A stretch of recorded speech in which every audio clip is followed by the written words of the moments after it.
Hello Facebook ads people, I'm Konstantinos and today I'm going to answer the second most asked question in my channel. Should we use new creatives in a working CBO?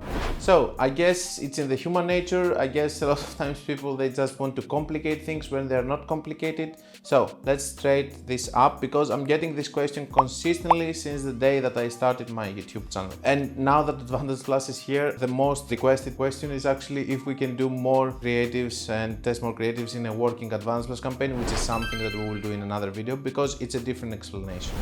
Now, in a CBO campaign, let's talk a little bit about what CBO is doing. CBO is distributing the budget among ad sets so that it can find the best ones and distribute the more budget to them. That means that when it's starting optimizing, it uses first the engagement, so it understands if people are engaging with this post, they are commenting a lot, liking it or clicking or whatever, or if it's a video, if they're watching a lot of it and everything, then it spends more money to it. So after some point you have some ad sets if you're working with dynamic creative ads, or you have some ads that they have already optimized if you're working with ad sets and several ads, that they're taking the majority of the budget because they started as good engagement and either we didn't close them because they had sales, or we closed them because they didn't have sales and then the budget went somewhere else. But eventually we have a balance and we have a campaign which is spending money across here and there, and there is no point from us to come and introduce new creatives or new ad sets because most probably they are not going to be tested efficiently. And I'm going to explain.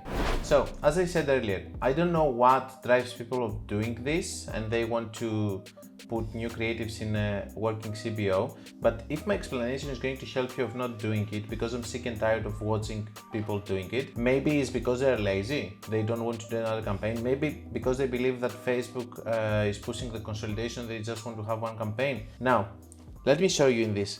So this is a CBO campaign, it's a crazy method, broad targeting, okay? Let's see what it has in maximum.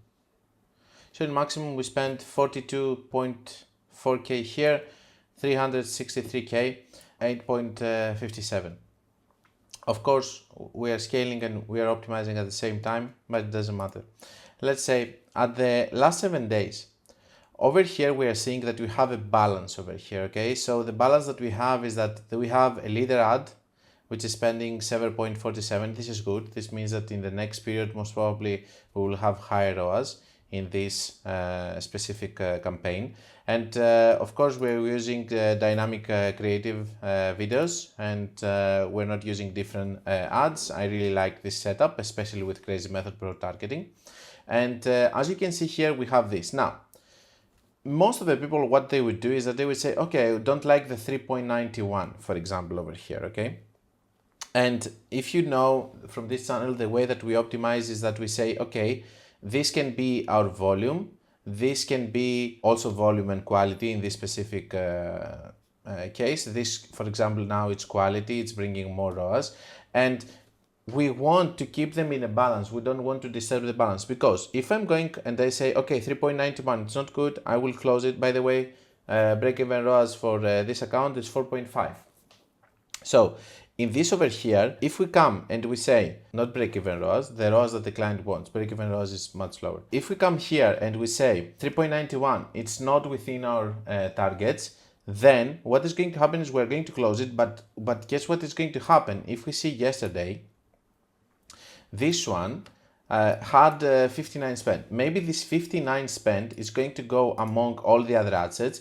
Maybe it's going to go just in one ad set and it's going to ruin it because it's going to scale it when this ad set wasn't supposed to scale, because it will try to find people outside of the hot pocket that is targeting right now, and that's the whole purpose of the crazy method.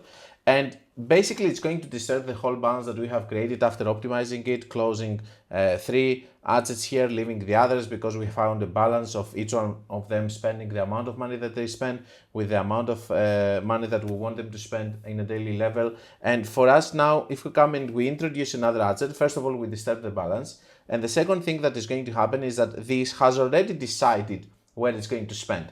The other thing that I mentioned earlier in the video is that these ad sets, especially in dynamic creative ads and CBO campaigns, they are optimizing in a way of first checking the engagement And then, and this is why we say also that it's not good to test videos and images together, because videos are actually taking more budget, because even 1 second of autoplay is going to be considered an engagement. But in images, we need better actions like clicking, commenting, and all of this kind of stuff, which takes more dedication from the person that is watching the ad. Now, the other thing here is that when you're having engagement, the ones that you're going to introduce here, they're not going to be tested efficiently, because the other ones, they have an optimization event of purchase and they have already purchases. So the budget is going to be distributed in this campaign, since we're asking for purchases as optimization event, to all of the ads that they have the purchase event and they have already done purchases. Whatever is going to be introduced as new one, then that means that it's not going to be tested efficiently, it's going to take maybe a small budget, and if we're going to be lucky enough, it's going to have some sales and then it's going to take budget. But my way of thinking is this: you have new creative. What is the point of actually putting it here since this one is already working? Do another campaign, start all over again the process, optimize them there, and see if they're working or not. There is no point for you to disturb something that is already working. In conclusion, don't do it. You should not do it. It's not working.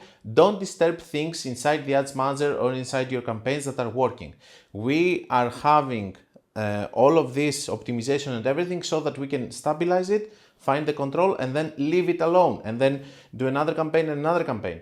There is no point for you to try to touch it just so that you can try to improve it, because guess what? You're not going to improve it. You're going to ruin it, and it's going to be destroyed, and you're going to have issues, and you're going to start losing ROAS. So don't do it. And don't forget that if you want to learn more about Facebook ads, you can check my book, my free course, or my paid course, or my website. And until we meet again, be creative and be consistent, guys.